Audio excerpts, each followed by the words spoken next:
പഞ്ചാഗ്നി പ്രണയം. രചന ആമി. അവതരണം ഷാവുൽ മലയിൽ. എഡിറ്റിംഗ് ഷിരീജ് പൂനൂർ. നിർമ്മാണം PNR ക്രിയേഷൻസ്.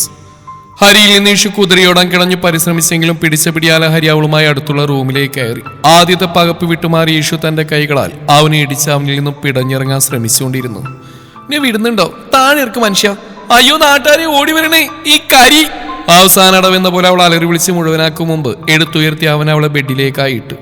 വീഴ്ചയിൽ ഉയർന്നു പൊങ്ങവേ ഒരു വിധത്തിൽ കൊട്ടിപ്പിടഞ്ഞ് ബെഡിലായി എണീറ്റിരുന്നു. മുന്നോട്ട് നോക്കിയപ്പോഴതാ ഹരി ഷർട്ടിന്റെ കൈയെല്ലാം തിരുത്ത് കയറ്റുന്നു. ദേവി എന്നുള്ളാലെ വിളിച്ചവൾ അവനെ നോക്കിയതും കരുപ്പിൽ. അലറി വിളിക്ക്, എന്തിനാ നിർത്തിക്കളഞ്ഞ്? ഒന്നുകൂടെ ഉച്ചത്തിൽ അലറ്. അലറലോട് അലറാൻ ഞാൻ ആനയല്ല, മതയാനയാ. ചങ്ങലക്കിട്ട് തളക്കണം നിന്റെ കയ്യിലിരിപ്പിന്. എന്നിട്ട് വിളിച്ചു പോവാ അവള്. ഇനി നിന്റെ ശബ്ദം ഇവിടെ ഉയർന്നാ നിന്നെയൊക്കെ കൈ കിട്ടാൻ കാത്തിരിക്കായിരുന്നു. എന്തിനായിരുന്നു നീയൊക്കെ കൂടെ ചെളിവിള ഞങ്ങളുടെ തലയിലോട്ട് കമിഴ്ത്തിയത്? അയ്യോ, അത് കമിഴ്ത്തിയതല്ലായിരുന്നു, കൈ തട്ടി വീണതാ. എന്നെ കൊണ്ടൊന്നും പറയിപ്പിക്കല്ലേ. നിങ്ങൾ 5 പേരുടെയും കയ്യിൽ നിന്ന് ഒരുപോലെ തട്ടി വീണോ? അതിനാര് പറഞ്ഞു 5 പേരുടെയും തട്ടി വീണതാണെന്ന്? ഞാൻ എന്റെ കാര്യം പറഞ്ഞു, എന്റേത് കൈ തട്ടി വീണതാ. കള്ളം പറയുന്നോടി. ഓഹോ, കലിപ്പോ. എന്നാൽ ഇനി കള്ളം പറയുന്നില്ല, ഞാൻ മനഃപൂർവ്വം ഒഴിച്ചതാ. എന്തേ? ഓരോന്ന് ചെയ്തു വെച്ചിട്ട് അവിടെ ഇരിപ്പ് കണ്ടോ? എന്നാ ഞാൻ നിക്കാം. അല്ലേ, അതിന് മാത്രം ഇവിടെ ഇപ്പൊ എന്താ ഉണ്ടായത്? നിങ്ങളുടെ തലയിൽ ചെളി കമ്മിട്ടുണ്ട്, ഞാൻ നിങ്ങളെ തന്നെ വരുത്തി വെച്ച വിനയാ. അതിന് ഞങ്ങൾ എന്ത് വരുത്തിയെന്നാ? എല്ലാ വചനം പറഞ്ഞാലുണ്ടല്ലോ. ഒരില്ലാത്തല്ല, ഉള്ളു തന്നെയാ പറയുന്നത്. കെട്ടിയ പെണ്ണിന്റെ മുഖത്തോട്ട് നോക്കാൻ കൊണ്ടുവന്നാരാ? നിങ്ങളല്ലേ? ആ ഒരൊറ്റ ചോദ്യത്തിൽ ഹരിയുടെ പരിങ്ങികളെ നിൽപ്പുണ്ട്. ഇഷു ബെഡിന്ന് ചാടി ഇറങ്ങി. അവൾ തുറന്നു. നിങ്ങൾ നോക്ക്, മുഖത്ത് നോക്കാൻ കൊണ്ടുവന്ന് ഞങ്ങൾ ആരാണെന്ന് പോലും അറിയാതെ തേരാപ്പാരം നിങ്ങൾ നിന്നിട്ടും ഞങ്ങൾ ക്ഷമിച്ചു. ആ ഞങ്ങളെയാ നിങ്ങൾ ഭീഷണിപ്പെടുത്തിയേ. സഹിക്കുവോ? ഇല്ല, ആ ഭീഷണി എനിക്ക് ഇഷ്ടപ്പെട്ടില്ല, അതുകൊണ്ടാ തലയിൽ ചെളി ഒഴിച്ച് എന്നൊരു കൂസലമില്ലാതെ പറയുന്നവൾ അവൻ കലിപ്പിൽ നോക്കി. ഓയോ ഫൈൻ, ചെളി ഒഴിച്ച പോട്ടെ. മുകളിൽ വെച്ച് നീ എന്താ ചെയ്ത്? ഞാനെന്ത് ചെയ്യാൻ? ഓർമ്മയില്ല? ഇല്ല, എനിക്ക് അനീമിയാണ്, മറന്നുപോയി. അനീമിയല്ല, ആൾഷിമേസ്. ആ, അതെന്തെങ്കിലും ആവട്ടെ, ഞാൻ ചുരുക്കി പറഞ്ഞ എനിക്കൊന്നും ഓർമ്മയില്ലെന്നേ. ഓർമ്മയില്ലാത്ത സ്ഥിതിക്ക് ഇവിടെ നിന്നുകൊണ്ട് യാതൊരു പ്രയോജനവും ഇല്ലല്ലോ. എന്താന്നറിയില്ല, നല്ല ഉറക്കം വരുന്നുണ്ട്, ഞാൻ പോട്ടെ, ഗുഡ് നൈറ്റ് എന്നും പറഞ്ഞ് ചാടിത്തുള്ളിപ്പോയവിടെ അരയിലായി ചുറ്റിപ്പിടിച്ച് മുന്നിലോട്ടായി വലിച്ചിട്ടു. അവിടെ നിക്കടി മരം കയറി. ഓർമ്മയില്ല പോലും അവൾക്ക്. ഏതായാലും എന്റെ ഭാര്യക്ക് ഓർമ്മയില്ലാത്തല്ലേ, ഞാൻ വിശദമായിട്ട് ഓർമ്മിപ്പിച്ചു തരാം എന്ന് പറഞ്ഞ് അവളെ അടിമുടി നോക്കി അവന്റെ ഭാവത്തിൽ അവൾ വായും തുറന്നു നിന്നു. ദേവി, ഓട്ടം ശരിയല്ലല്ലോ എന്ന് ആത്മയടിച്ചവൾ അവന്റെ നോട്ടത്തിൽ പതറിക്കൊണ്ട്. എന്താ എന്ന് ഉമിനീര് വിഴുങ്ങി ചോദിച്ചു. എന്നാൽ അവളുടെ ചോദ്യത്തിന് അവൻ ഉത്തരം പറയാതെ ഓരോ ചൂടുകൾ അവൾക്കരികിലേക്ക് വെച്ചു. മുന്നോട്ട് ഓരോ ചൂട് വെക്കുമ്പോഴും അവന്റെ വിരലുകൾ ഷർട്ടിന്റെ ബട്ടൺസ് ഓരോന്നായി ഊരിയെടുക്കുന്ന കണ്ട് അവളുടെ മിഴികൾ മിഴിഞ്ഞു പോയി. നിങ്ങൾ എന്തേ ചെയ്യുന്നേ? ഷർട്ട് അഴിക്കുന്നു. എന്താണെന്നറിയില്ല, ഭയങ്കര ചൂട്, സോ ഹോട്ട് എന്ന് അവൾ അടിമുടി നോക്കി പറയുന്ന കണ്ടതും അവൾ അടിമുടി വിറച്ചുപോയി. ഹോട്ടോ? ഇത് ശരിയല്ല എന്ന് മനസ്സിൽ പറഞ്ഞവൾ. ആ, അത് AC ഇടായിട്ടാ, ചൂടല്ലേ, ഞാൻ ഇപ്പൊ ഇട്ടേക്കാം എന്ന് പറഞ്ഞാൽ അവിടുന്ന് ഓടി അടുത്തുള്ള ടേബിൾ വെച്ച് AC റിമോട്ട് കയ്യിലായി എടുത്ത് ഓൺ ചെയ്തു. ആവൂ, ഇനി ചൂടറിഞ്ഞോളൂ, ആ ഷർട്ട് ഇട്ടോളൂ എന്ന് വെളുക്കെ ചിരിച്ച് പറഞ്ഞു കേൾക്കേ. ശരിയാ, ഇപ്പൊ തണുപ്പുണ്ട്. അതില് ഞാൻ പറഞ്ഞു ഷർട്ട് എടുത്തിടാൻ, പെട്ടെന്നിട്ടോ എന്ന് വെപ്രാളത്തോടെ പറഞ്ഞവളോടായി. വേണ്ട. എനിക്ക് ഷർട്ട് വേണ്ടെന്ന്. ഒരു കാര്യം ചെയ്, നീ ടെറസിൽ വെച്ച് ചെയ്തില്ലേ, അതുപോലെ ഒന്ന് ചെയ്താൽ മതി. ഈ തണുപ്പൊക്കെ ഹോട്ടായിക്കോളും. കണ്ണു തള്ളി നിൽക്കാതെ ഹരിയേട്ടന്റെ കൊച്ചെ, ഹോട്ടാക്കാം. ഒരു കരിയായിട്ട് മിക്കവാറിന്റെ ബോധം ഇന്ന് തന്നെ പോലോ ദേവി. ഇങ്ങേന്റെ ഉള്ളിൽ ഇങ്ങനെ ഒരു ബാബു ഉറങ്ങി കിടക്കുന്നുണ്ടായിരുന്നു. അറിഞ്ഞിരുന്നെങ്കിൽ ആ വഴിക്ക് ഞാൻ പോയില്ലായിരുന്നല്ലോ എന്ന ആത്മയുടെ മിഴികൾ ഉയർത്തിയതും തൊട്ടു മുമ്പിൽ നിൽക്കുന്നവനെ കണ്ട് പകച്ച് പെട്ടെന്ന് വേണ്ട എന്ന് പറയവേ. എന്നാ താങ്ക്സ് പറ. എന്തിനെന്നോ? നിന്റെ ഈ വിരലിന്റെ മാന്ത്രികതയിൽ ഞാനൊരു നിമിഷം നിലവിട്ട് പെരുമാറിയിരുന്നെങ്കിൽ നടക്കാതെ പോയ നമ്മുടെ ഫസ്റ്റ് നൈറ്റ് എനിക്ക് നടത്തേണ്ടി വരുമായിരുന്നില്ലേ? അതിൽ നിന്ന് ജസ്റ്റ് എസ്കേപ്പ് ആയതുകൊണ്ട് ഒരു താങ്ക്സ് പറഞ്ഞേക്ക്. പറയില്ലേ? ഇതെന്താ ദേവി, ഒരുമാതിരി സൈക്കോയെ പോലെ എന്ന് സ്വയം പറയവേ.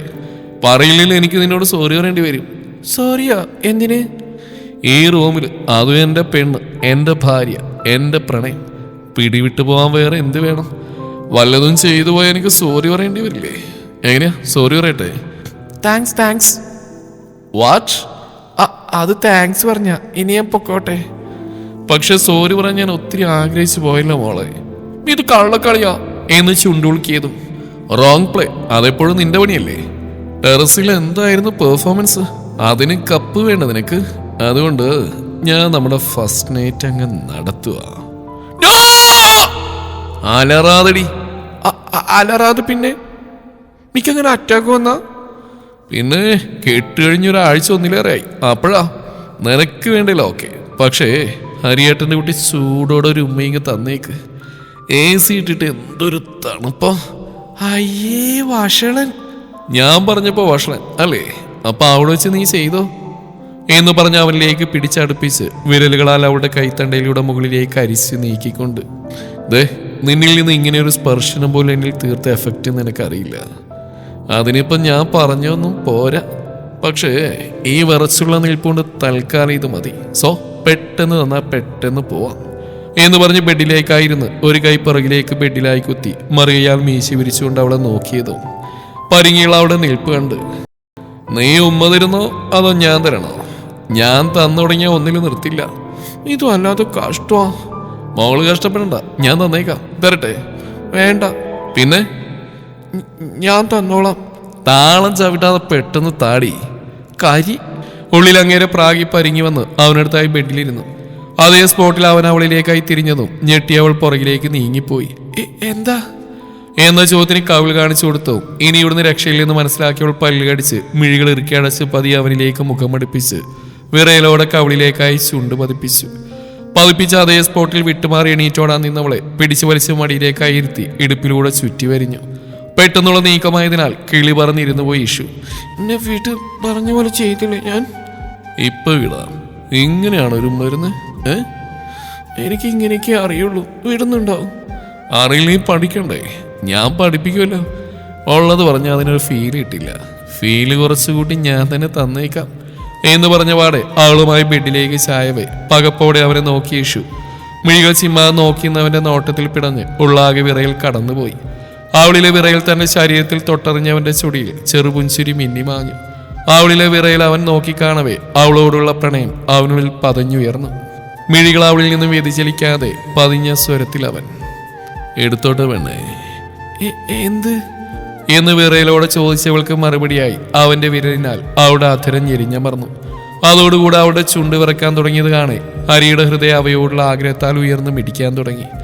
അവന്റെ നോട്ടം താങ്ങില്ലെന്ന കണക്കവൾ വിറയലോടെ ദുർബലമായ കൈകളാൽ അവനെ തന്നിൽ നിന്ന് അകറ്റാൻ ശ്രമിച്ചുകൊണ്ട്, ഞാൻ പോയി എന്ന് മുഴുമിക്ക് മുമ്പേ കീഴ്ചുണ്ടിനെ വിരലിനാൽ കൂട്ടിപ്പിടിച്ച് അവന്റെ അധരത്താലും നാവിനാലും അവയെ നുണഞ്ഞെടുത്തു.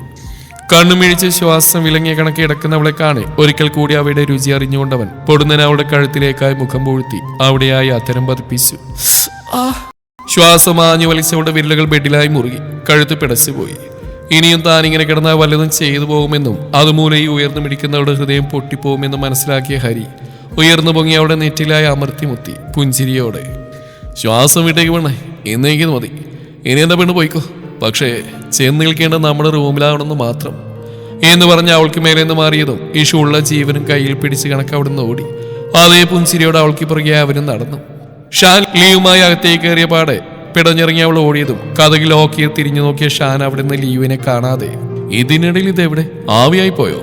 ലിയാ എന്ന് ഉറക്കി വിളിച്ചതും കാണാതെ അവൻ അവിടെയെല്ലാം നോക്കി. കുറച്ച് സെക്കൻഡുകളുടെ തിരച്ചിലിനൊടുവിൽ അവളെ കട്ടിലിന് താഴെയായി കണ്ടെത്തി. എന്താണ് നിനക്ക് അതിനുള്ളിൽ കാര്യം? അതിന്ന് പുറത്തോട്ടിറങ്ങി പാടി. അയ്യടാ, ഞാനെങ്ങും വരൂല. ഇത്രയും ചെറിയ സ്പേസിനുള്ളിലൂടെ നീ എങ്ങനെയാടി കയറിപ്പോയത്? ചുള്ളി പോലെ ഇരിക്കുമല്ലേ, ഏതിലൂടെയും കയറാലോ. അതിനെന്താ, ചുള്ളി പോലെ ഇരിക്കുന്നുണ്ടാ നിങ്ങളെന്ന കടുവിടുമ്പിൽ നിന്ന് ഞാൻ രക്ഷപ്പെട്ടു. നിങ്ങളെപ്പോലെ ഈ ഉരുട്ടിക്കയറ്റി വെച്ചുണ്ടായിരുന്നെങ്കിൽ എനിക്കിതിനുള്ളിൽ കയറാൻ പറ്റുമായിരുന്നോ? എന്താ പറഞ്ഞ് ഉരുട്ടി കയറ്റിയതോ? വർക്കൗട്ട് ചെയ്ത് പ്രത്യേക ഡയറ്റിലൂടെ കൊണ്ടുനടക്കുന്ന ശരീരമാ. നോണ പറയണ്ട, ഉമ്മയ്ക്കറിയാം അതൊക്കെ മരുന്ന് കുത്തിവെച്ചുണ്ടാക്കിയതല്ലേ. മരുന്ന് കുത്തിവെച്ച നിന്റെ വല്ലാണ്ട് പല്ലടിക്കല്ലേ, പൊടിഞ്ഞു പോവും. അവിടെ കിടന്ന് ചിലക്കാതെ പുറത്തോട്ട് പാടി. സൗകര്യമില്ല, ഞാൻ ഇതിനുള്ളിൽ തന്നെ കിടക്കും. അത്രക്കായോ? നിനക്ക് പുറത്തോട്ട് വരാൻ പറ്റുമെന്ന് ഞാൻ നോക്കട്ടെ. ഓം ബ്രാ എന്ന് പറഞ്ഞ് അവളിൽ നിന്ന് രക്ഷപ്പെട്ട കണക്ക് അവനെ കളിയാക്കി ചിരിച്ചു.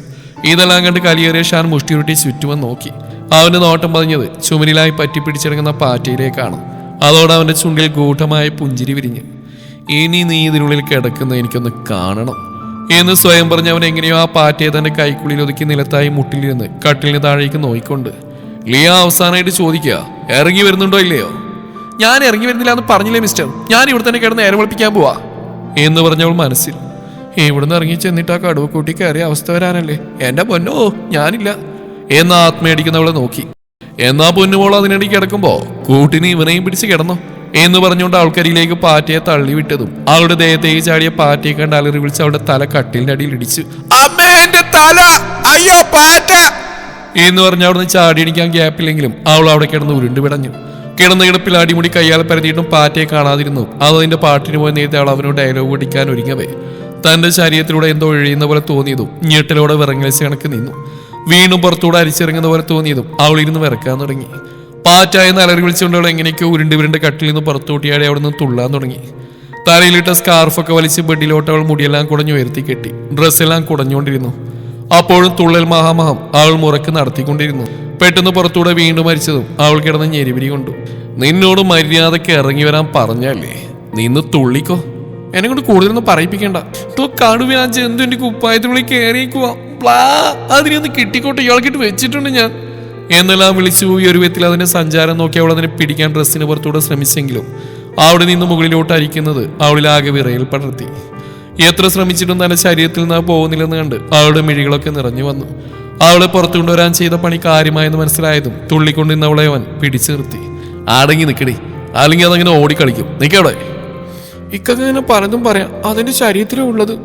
ഡയലോഗ് വിളിച്ച് നോക്കിക്കഴിഞ്ഞ് പിടിക്കാൻ സഹായിക്കുന്നുണ്ടോ എന്ന് പറഞ്ഞ് തിരിഞ്ഞു മറിഞ്ഞും ചാടി ഡ്രസ്സെല്ലാം വീണ്ടും വീണ്ടും കുടഞ്ഞു നിൽക്കുന്ന അവൻ അടക്കി പിടിച്ചു. തുള്ളാ നിന്നാ ഞാൻ കളഞ്ഞു തരാം എന്ന് അവളോട് പറഞ്ഞു. ലീയും മിഴികൾ ഇറുക്കി അടച്ച് അവന്റെ ഷർട്ടിൽ വിരലിനാൽ കൊരുത്തു പിടിച്ച് നിന്നു. ഇവിടെയാ ഉള്ളെന്നാ തോന്നേ. എവിടെ ഉണ്ടെന്നാ തോന്നുന്നു? അവന്റെ ചോദ്യത്തിൽ അവൾ മിഴികൾ മുറുക്കി അടച്ചുകൊണ്ട്. പുറത്താ, അതവിടെ ഓടിക്കളിക്കുക. അയ്യോ അത് കടിക്കുവോ? അതൊന്നും ചെയ്യില്ലടി, നീ ഇളകാൻ നിൽക്ക് എന്ന് പറഞ്ഞിട്ടും ഇങ്ങനെ പിടഞ്ഞുകൊണ്ടിരുന്നവൾ അടങ്ങില്ലെന്ന് മനസ്സിലാക്കി കൂടുതൽ ചിന്തിക്കാതെ പാറ്റക്കായ അവിടെ ചുരിദാറിന്റെ സ്ലീറ്റിനുള്ളിലൂടെ അവൻ കൈ കടത്തി. അവന്റെ കൈയുടെ സ്പർശനം തന്നെ നഗ്നമായ ദേഹത്ത് പതിഞ്ഞതും പിടഞ്ഞുകൊണ്ടിരുന്ന അവൾ തറഞ്ഞു നിന്നു. എന്താ ചെയ്യണേ? പാറ്റയെ എടുക്കണ്ടേ, അടങ്ങി നിൽക്ക് എന്ന് പറഞ്ഞ അവന്റെ കൈ അവിടെ പുറത്തൂടെ സഞ്ചരിച്ചു. എവിടെയാണോ? അല്ല, കുറച്ചുകൂടെ മേലെ എന്ന് വിറയലോടെ പറഞ്ഞു. അവന്റെ വിരലുകൾ പതിയെ സഞ്ചരിച്ച് പൊടുന്നതിന് അവന്റെ കൈക്കുള്ളിലായി പാറ്റയെ പിടിച്ചു. അതവൾ മനസ്സിലാക്കിയതും ആശ്വാസത്തോടെ ശ്വാസം വലിച്ചു വിട്ടവിടെ മാറിടം അവന്റെ നെഞ്ചിലായി അമർന്നു.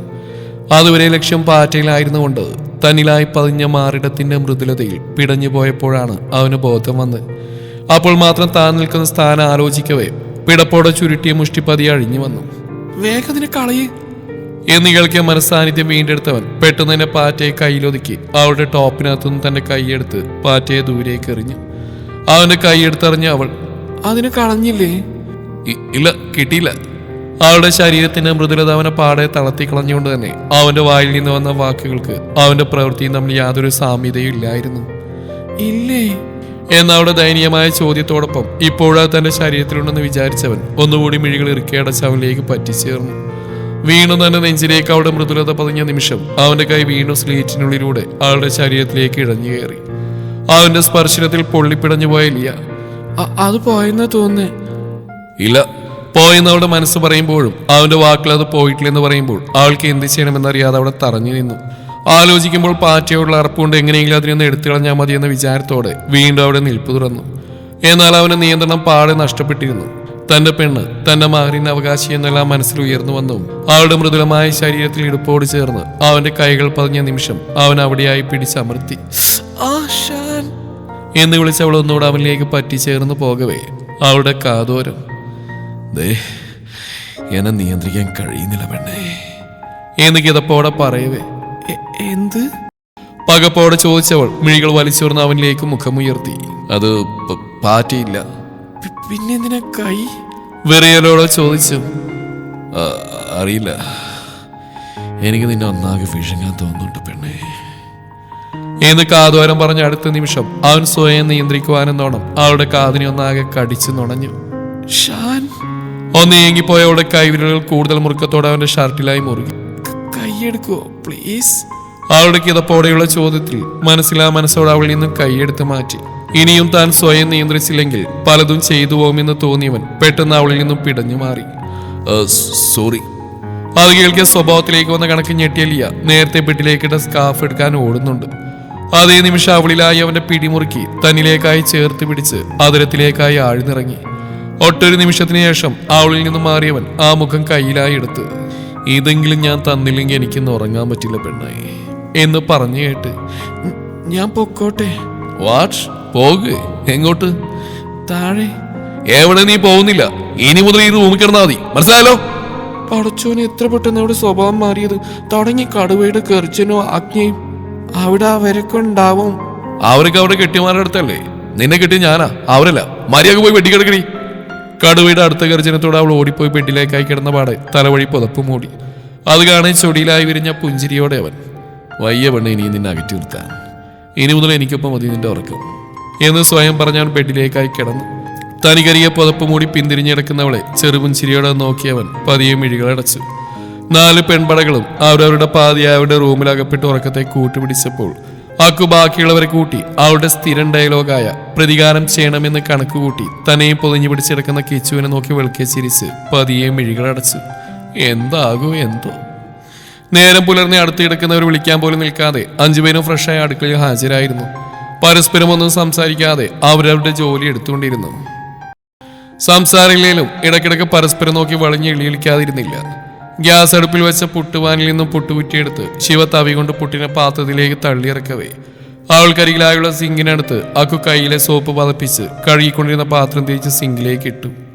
നമുക്ക് പ്രതികാരം ചെയ്യണം. ഈ നീൾക്ക് ബാക്കി 4 വായും തുറന്ന് സ്റ്റക്കായി നിന്നു. പുട്ടുകുത്താനെടുത്ത് തവി കയ്യിൽ പിടിച്ച് ശിവ നിന്നെങ്കിൽ ഉച്ചക്കത്തേക്കുള്ള ഒരുക്കത്തിനായി പച്ചക്കറിയുമായി അടുത്തുള്ള ടേബിളിൽ നിന്ന് അവ കട്ട് ചെയ്തുകൊണ്ടിരുന്ന ഇഷു കത്തിയും കയ്യിൽ പിടിച്ച് നിന്നു. ചോറ് വേവായോ നോക്കി റൈസ് കുക്കറിൽ വെച്ച ശ്രീ അതിനെ മൂടാൻ മറന്നു നിന്നു. എന്നാൽ പുറത്തോട്ട് വേപ്പിലക്കായി പോയി തിരികെ വന്ന ലീത് കേട്ട് വേപ്പിലത്തണ്ടും കയ്യിൽ പിടിച്ച് മിഴിഞ്ഞു നിന്നു. അവിടെ നിൽപ്പ് കണ്ട് കാര്യമെന്നത് മനസ്സിലാവാതെ അക്കു പുരികമുയർത്തി. ആ നിമിഷം തന്നെ ഗ്യാസ് അടുപ്പിൽ മറുപാതിൽ കുക്കർ വിസിൽ മുഴങ്ങിയതും 5 ഞെട്ടിലോടെ ബോധം വന്ന അണക്ക് എന്താ പറഞ്ഞേ എന്ന് കോറസ് ഇട്ടതും അപ്പൊ ഞാൻ പറഞ്ഞു കേട്ടില്ലേ എനിക്ക് പ്രതികാരം ചെയ്യണമെന്ന്. അത് കേൾക്കിയ ശ്രീ, എന്തിനാ പ്രതികാരം ചെയ്യുന്നത്? അവസാനം എല്ലാം കൂടെ നമ്മുടെ തലയിലോട്ടാവും. ആ രാവണന് എനിക്ക് 8ന്റെ പണി തന്നെ കൊടുക്കണം. അഹങ്കാരൻ. 8ന്റെ ആക്കണ്ട, 18ന്റെ പണി കൊടുക്ക്. അല്ലാക്കൂ, ഇന്നലെ കിട്ടിയൊക്കെ നീ മറന്നോ? ഒരു ചെളി വരുത്തി വെച്ച വിനേ, ആ കരിയുണ്ടല്ലോ, കരിമീനല്ല, അസല് സ്രാവ്. ട്രാപ്പിലായി പോയില്ലേ ഞാൻ എന്ന് ഇഷു പറഞ്ഞു. നീ കൂടുതൽ സംസാരിക്കണ്ട. നിന്നോട് ഞാൻ അസുരനെ അങ്ങനെ കണ്ട സിഗ്നൽ തരാൻ പറഞ്ഞ് വാതിക്കൽ നിർത്തിയല്ലേ, എന്നിട്ട് അങ്ങയുടെ മുമ്പിൽ പെടുത്തിയിരിക്കുന്നു എന്ന് ശിവ പല്ലുകടിച്ചു. എന്റെ ഭഗവാനെ, ഞാൻ നിനക്ക് സിഗ്നൽ തരാൻ ഒരുങ്ങിയതാ, അപ്പോഴില്ല ആ കരി വന്ന് എന്റെ വാപ്പുത്തിയത്.